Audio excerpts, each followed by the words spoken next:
One of our most baffling cold cases, the disappearance of Sydney sex worker Revelle Balmain 32 years ago, has today taken a dramatic turn. The coroner finding her employers were either behind her disappearance or know who was, but it might not lead to charges. She had a lifetime ahead of her. Instead, Revelle Balmain became one of Sydney's most enduring mysteries. The 22-year-old dancer and sex worker disappeared in November 1994. Her shoes and diary found at Kingsford in the eastern suburbs.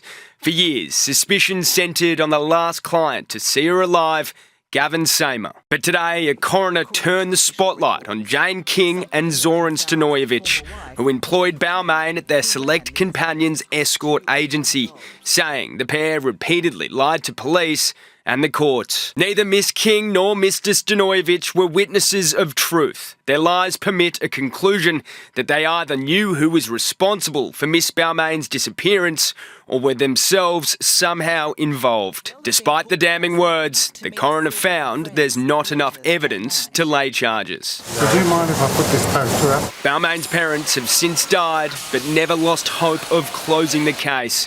Her half-sister, Sue Ellen, watched today's findings online. Well, it doesn't give them the total answers because Revelle's body end is still missing, but it goes a long way to satisfying some of the questions that they've had since the first inquest in 1994. The coroner also raised questions about a friend of Stanojevic's, Bojan Privilovic, who had a booking with the escort the night she disappeared and who left the country 2 days later, in a case that's far from over. It's now up to the New South Wales Police Unsolved Homicide Unit to assess whether today's findings justify taking the investigation any further. If any other persons are out there that do have information, can they please contact police? Sam Payne, 7 News.